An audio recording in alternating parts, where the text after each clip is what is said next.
Guys, நாங்கள் உங்கள் ஜெசிபனா உங்களுக்காக ஒரு இன்ட்ரெஸ்டிங்கான ஸ்டோரியோடு வந்திருக்கோம். அது என்ன ஸ்டோரினா, ஏன் ஏமாத்தினா அல்வா தரேன்னு சொல்கிறாங்க. அந்த அல்வா தர்றதுக்கு பின்னாடி ஒரு சின்ன ஃப்ளாஷ்பேக் இருக்குது. வாங்க அது என்ன ஃப்ளாஷ்பேக்குன்னு பார்க்கலாம். ஒரு பையனுக்கு புதுசாக கல்யாணம் ஆகுது. கொஞ்ச நாள் கழித்து அவன் வேலைக்கு போக ஆரம்பிச்சிட்டான்.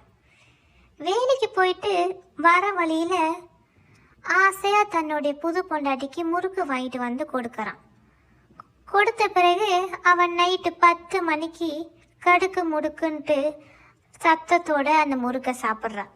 அடுத்த நாள் காலையில் அவங்க அம்மா சொல்கிறாங்க, நான் கஷ்டப்பட்டு பார்த்து வளர்த்த படிக்க வச்ச கல்யாணம் பண்ணி வச்சேன் பார்த்த பையன் இப்போது என்னை விட்டுட்டு தன்னுடைய புது பொண்டாட்டிக்கு மட்டும் முறுக்கு வாங்கி கொடுக்குறான்.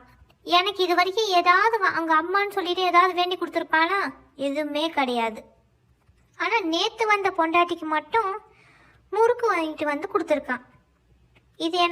இதை பார்த்தோன்னே எனக்கு ரொம்ப கஷ்டமாக இருக்குது.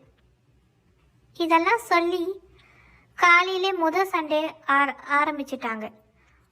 அப்புறமா அவன் அந்த பையன் யோசனை பண்ணான்.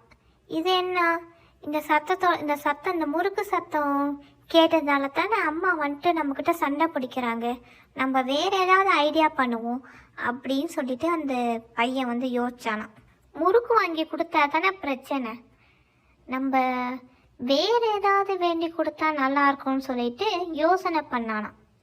பேசாம நம்ம அல்வா வாங்கி கொடுத்தா என்ன, அல்வா சாப்பிடும் போது சவுண்டு வராதே, அப்போ பேசாமல் நம்ம அதுவே வாங்கி கொடுத்துருவோம்னு சொல்லிட்டு அடுத்த நாள் நைட்டு அல்வா வாங்கிட்டு போய் கொடுத்தானாம்.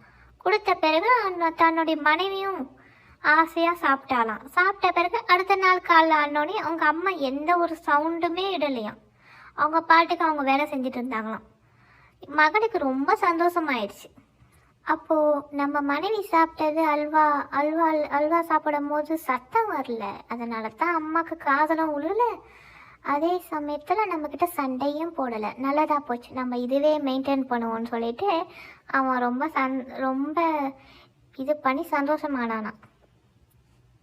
அம்மாவை ஏமாற்ற அல்வா பயன்பட்டதுனால மற்றவங்களை ஏமாத்தினாலும் அல்வா கொடுப்பது என்று பெயர் வந்தது. இந்த வீடியோ உங்களுக்கு பிடிச்சிருந்துச்சுன்னா லைக் பண்ணுங்கள், ஷேர் பண்ணுங்கள், கமெண்ட் பண்ணுங்கள். கீழே இருக்க சப்ஸ்கிரைப் பட்டனை கிளிக் பண்ணிடுங்க. இதே போல் இன்ட்ரெஸ்டிங்கான வீடியோவில் உங்களை சந்திக்க வருவது ஜெசி அண்ட் பனா. பாய் பாய்.